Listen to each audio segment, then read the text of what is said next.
It's my pleasure to introduce Tony Burke to talk about his recently published review of international articles, Interspecies, Cosmopolitanism, Nonhuman Power and the Grounds of World Order in the Anthropocene. Tony is Professor of Environmental Politics and International Relations at the University of South Wales, Canberra.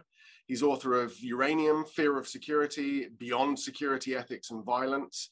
And his recent articles have focused on planet politics, security, cosmopolitanism, and rethinking nuclear politics.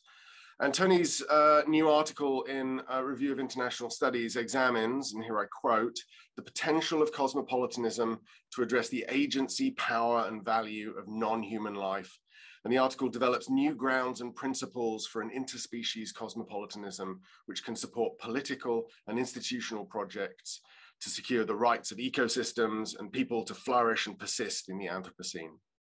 The article's part of a forthcoming special issue on international interspecies relations, global politics within and beyond the human that we're very excited about, and we expect to publish in late 2022.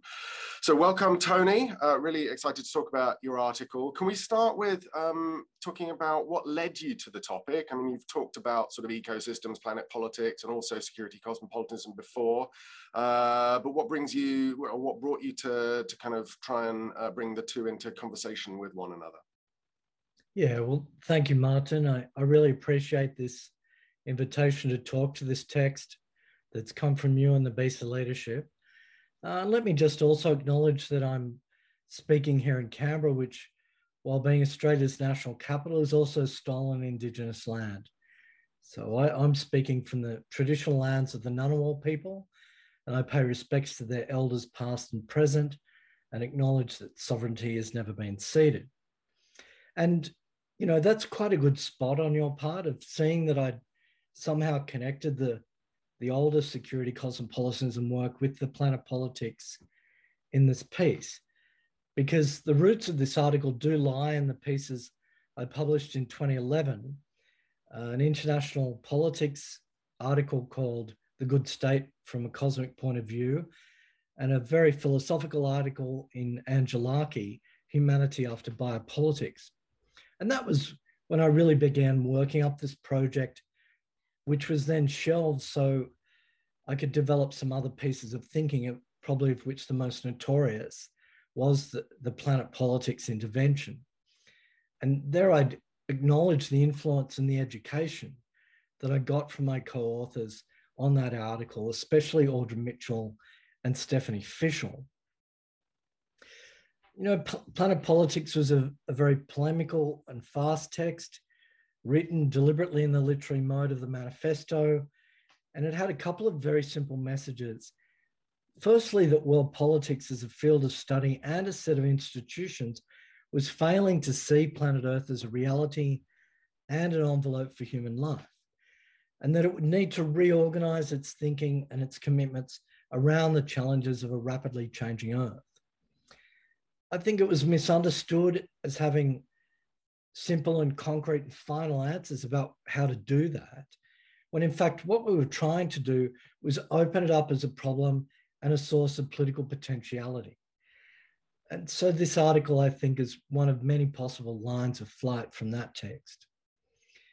And then cosmopolitanism, well, going back a decade or more, I'd long been concerned by some of the problematic elements of liberal internationalism, which draws on cosmopolitan thinking for its ethical charge and its rhetorical power. Yet, you know, it struck me that this was a very emaciated image of cosmopolitanism that lacked moral and logical consistency and rigor. And radical scholars in our field have rightly criticised that deployment of cosmopolitanism. But I think they conflated that deployment of it with its overall potential and closed off lines of inquiry. And they also probably failed to understand that they were drawing on its own tenets in a kind of crypto-normative way to prosecute their own critique. So the question is, do we reject it outright, or do we do the work to make sure that it fulfills its own promise? So what I what was needed, I thought, was a more fundamental rethinking of cosmopolitanism as a philosophy and a project of world order, where we can see it as flawed and unfinished and problematic, but also supplying important and valuable resources for our future. So, 10, 12 years ago, I was examining its approaches to foreign policy, global governance, war and security. But I quickly started to see that the global ecological crisis and the Anthropocene posed equally profound questions to it. So when the call came for this special issue of the Review of International Studies, I thought, I'll return to this interest in cosmopolitanism with that problem in mind. And I made myself ask at the outset, is cosmopolitanism still a useful and viable way of thinking about world order and justice? I wanted to put the possibility that it wasn't, either because other macro scale models like you might get from liberal internationalism, classical realism, the English school, Marxist and non-Western approaches have compelling answers, or because its own ontological constitution was inadequate to our times. But I did come back to a feeling that cosmopolitanism is an important alternative paradigm to those more mainstream versions of liberalism that I believe in various ways to be profoundly flawed. So why then might cosmopolitanism still have value?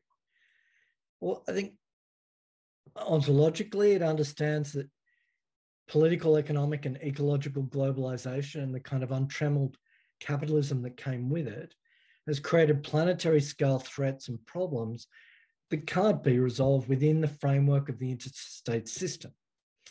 And then ethically, it has a universalistic appreciation of human equality while valuing human difference. It's hostile to imperialism and hierarchy without retreating into nationalist autarky. It refuses to accept that war is an acceptable part of the international system. And it offers a morally consistent underpinning for human rights that resists their weaponization and selectivity. But can it see and acknowledge the earth? And if it can't grapple with the Anthropocene, it's probably going to fail as profoundly as any other ideology.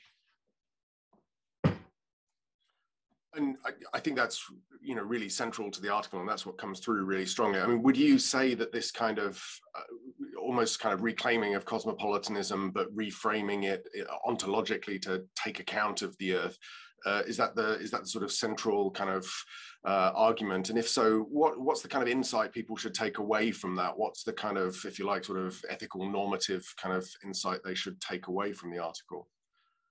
Yeah, I think in a sense, I was sensing that I felt cosmopolitanism had value, but it was hanging by a thread. And that if it is to fulfill its promise and be relevant today, it needs to value and center the non-human and the earth. And by there, I mean both living beings, but also non-living processes and systems. It has to become an interspecies cosmopolitanism. So the central line of critique and the reconstruction is around its humanism and the anthropocentrism of existing cosmopolitan philosophy. But with this world political context ever in mind, I thought, well, I'm going to try and reconstruct the ontological foundations of cosmopolitanism, which I primarily do through critical engagement with the work of Martha Nussbaum and David Helve. And I'll probably say a bit more of that in a moment. But what became clear as I worked through the literature review was that much cosmopolitan theory is determinedly anthropocentric because, as Held argues, the basic units of the world comprise persons as free and equal beings. And that's true whether you're looking at Kant, Habermas, Ulrich Beck, Anthony Appiah, Cecile Fabre, Ken Booth, Richard Beardsworth, Garrett Brown and Richard Chapcott, all of whom have published important interventions. Linklater is also anthropocentric, but has opened out intriguing lines towards an interspecies potential because he grounded cosmopolitanism in the vulnerabilities of both the human and the non-human body. Now, I admire all of this work in diverse ways, and its underlying humanism does remain valuable in multiple contexts, but this does present you with quite an intimidating paradigmatic wall that still needs to be climbed. So I guess the article is me trying to pick my way over it, making sure I've got 3 points of contact at all times. Yeah, I mean, I think you do a really good job of that. I mean, I think the critique of anthropocentrism, which picks up on, I think a general unease in a lot of kind of international relations theory in recent times about anthropocentrism. I think that's really interesting, and you've got some really interesting kind of considerations there about sort of COVID, for example. And I wondered if you could just say a bit more about what it means to sort of acknowledge the agency and value of sort of, as you call it, other than human worlds. And how that kind of, if you like, kind of reworks cosmopolitanism. Yeah, I mean, that's a complex question because it's almost got 4 parts to it. The agency of the other than human, the value of the other than human, the ways that it's entangled at a planetary scale with human communities, but also apart from us. And maybe that puzzles people. I framed the paper around the great acceleration in the Anthropocene. And one of the key takes on the Anthropocene is that along with this being an epoch of human dominance over the Earth, it's also one of radical and unpredictable change in the Earth system that brings about increased levels of human powerlessness and vulnerability. So in that part of the argument, human power is ironically weakened in the face of the 6th extinction and accelerating climate change, and that we will need to correspondingly rethink our fundamental theory of political power to acknowledge the power of the non-human, whether it's a bacteria or a virus like SARS-CoV-2, or the larger scales of cyclones and storm systems and epochal changes to the oceans. And when I teach environmental security to my students at the Australian Defence Force Academy here, I start by showing them 2 images. One is the devastation of Hiroshima after the use of the atomic bomb in 1945, and the other is the devastation of the Philippine city of Tacloban after it was hit by the Category 5 Typhoon Haiyan in 2013. Haiyan was the most powerful cyclone to ever make landfall in the Pacific at that time. There's been 2 more since, killed over 6,300 people and many thousands in the city itself. And these 2 images are eerily similar. It destroyed homes and stores and factories running to the horizon. And in both cases, non-human actors played major roles in combination with human vulnerabilities and ideas and infrastructure.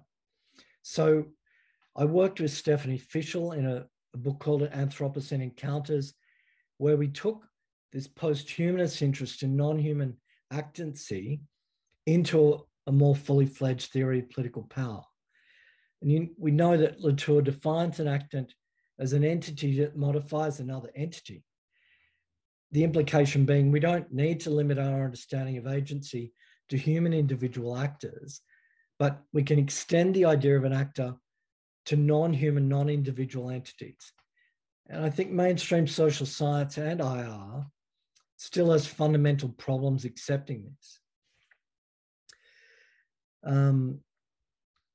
But it's not just entities and things that are exercising power here.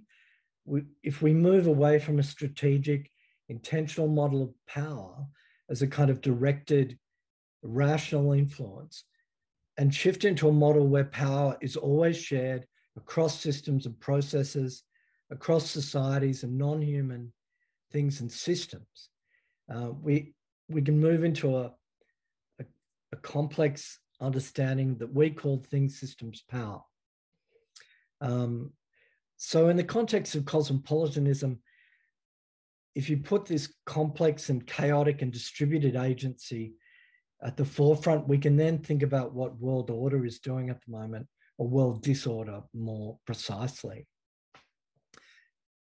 The remark I make in the paper is that we have to rethink the foundations of politics by understanding the geo as no longer manipulable terrain, but the unpredictable and violent totality of the earth itself in its complex interaction with the Anthropocene situation. So you have one important sense there in which the non-human is entangled with human societies and power structures. That's a fact, but it's also a call to a kind of ethics, an ecocentric viewpoint that respects the power and the threat of the non-human, but also values it in terms of animal rights, and in terms of the entangled and marvelous diversity of the biosphere. Now, there's a long tradition in analytical environmental ethics that builds that ecocentric view. We're adding a more new materialist layer by pointing out that the human owes its evolutionary heritage to many other species dating back to the origins of life. And we're utterly dependent on the earth, the earth's matter, energy, water, and oxygen for survival. And the key to this is developing an understanding that land and non-human lives were not placed on earth for our pleasure and use. They evolved millions of years before us, and they go about their lives in utter disregard for us. So there's both entanglement and separation, and we need to respect and honor both. And I think one of the things that comes across really forcefully in the article is this sense of entanglement and the way in which it challenges our normal sort of, I think you call it hyper separation or hyper apartness that anthropocentrism perceives, the human to be in some sense radically separate and also before the earth. And I think your sense of entanglement really comes through very strongly as a challenge to that kind of vision, and opens up, really new creative ways for thinking about kind of international ethics. I just wanted to say, to ask kind of two questions. I know they're sort of big questions, and I know this is kind of the average conference question where you ask too many things. But I mean, I suppose on the one hand, you talk about Nussbaum and Held, and one of the really interesting things you do in this article is build on previous traditions rather than simply knock them down and offer something in its place. So it's interesting to see how you build on these traditions. So I suppose I guess the first question is sort of, how do you develop cosmopolitanism into a kind of idea that reacts to, responds to, or kind of acknowledges this entanglement? And then I suppose the second question is, well, what does it mean in terms of enacting a more than human cosmopolitanism? Because everybody always has the sort of the beyond the theory question about, what would this mean in terms of institutionalizing, if you like, a kind of politics that recognizes this entanglement. Well, I think, I appreciate you noticing that I was definitely trying to bridge build, because I do feel that another group of thinkers, animal rights thinkers, green political theorists, and political philosophers, are implicitly using cosmopolitan sensibilities to expand the moral universe to the non-human. Robin Eckersley, John Dryzek, Nussbaum, Alistair Cochrane.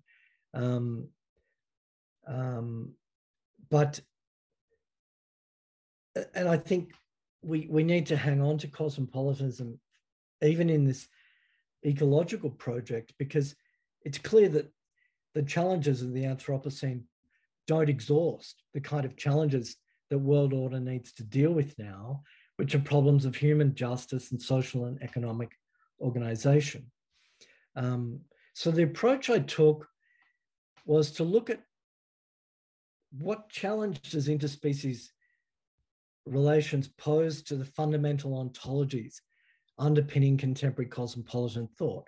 What are its building blocks? How might we rethink them without doing injustice to what remains valuable? And I did that along 5 lines.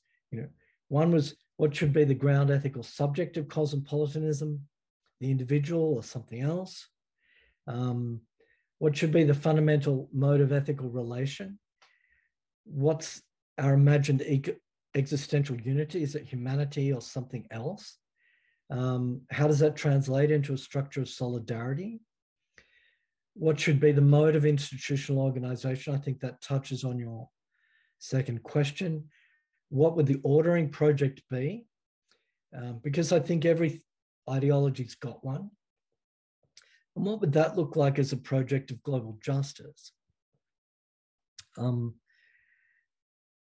so I think what I was trying to trace was a shift from the liberal individual as a separate, autonomous entity with rights, which is still important. It does important work, but into a more entangled, dispersed model of existence that anchored us in the biosphere.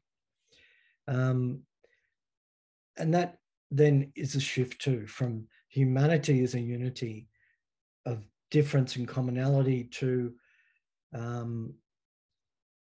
notion where we're embedded in the biosphere, which takes in all the Earth's being, but also exemplifies a rich global structure of ecological difference, biological diversity.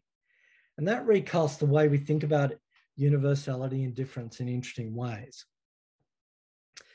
So that takes us towards a different kind of a politics, a different kind of model of global governance and order that's critical and radically reformist in a context where global governance seems increasingly toxic and dysfunctional across almost every issue area. So the challenges there can't be played down at all. And I think my thinking about how you enact this, maybe the thinking is still provisional and tentative, but at the core of it is some notion of a global ecological democracy, which means rethinking our understanding of the body politic and the nation state, but also of international relations as such.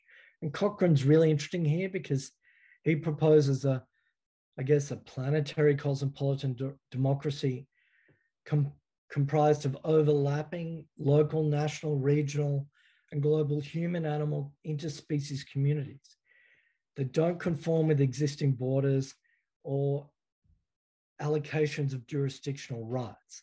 And I think that really comes into play when we think about international environmental law and trade law and, exclusive economic zones and this kind of thing that are at play and are so implicated in unsustainable levels of extraction around the world. And so I end up being interested in some contemporary paradigms that are pushing in this direction, the Earth system governance community, and also ideas about Earth law and global environmental constitutionalism. But I make the point that we can't solve these problems through minor green reforms of the liberal international order. We need to take this a lot further and open the polity to the non-human. That's a very complex question that I've explored in other places, but we need to center it. Yeah, and I think these questions about sort of personhood and jurisdiction are really interesting, and they come out very clearly in the article, and they raise. I think you're right. They raise really interesting questions about how the polity will have to develop going forwards, with a politics that sort of represents or recognizes, the sort of entanglements of the Anthropocene. I think that comes out really clear particularly in the kind of concluding section of the article. Thank you. I just wanted to ask you one question we always ask, because we recognize there's life after Review of International Studies. So just kind of moving forwards, what are you working on now or next? All right, a couple of things. One is just an article. It's a critical and reconstructive piece on global climate governance on an architecture for net zero. And that involves some questioning of weaponized narratives of climate justice that disregard the interests of both climate vulnerable communities, human and non-human. The other is a book that's more in this vein. I'm finishing that up hopefully this year with Stephanie Fischel, a work of political theory called The Ecology Politic. And that's got a couple of aims. One is to look at the way existing models of the liberal body politic from Hobbes and Locke on have been bound up with a brutalist, capitalist, extractive approach to both colonized peoples and non-human nature. And then to think about what kind of principles and forms of the polity that we could build to meet the challenges of the Anthropocene. Really look forward to that. I mean, I've been a big kind of fan of the work since Planet Politics, but look forward to seeing the book. I think, you know, there's really important questions to be answered at the present time. So thank you very much for joining us. That's a really, really fascinating kind of discussion about the article. And I can strongly recommend that everybody reads the article and the special issue that it's part of. You'll find the information in the notes below this video. And just to say thank you very much, Tony, for joining us today. Thank you, Martin, and everyone stay safe and healthy.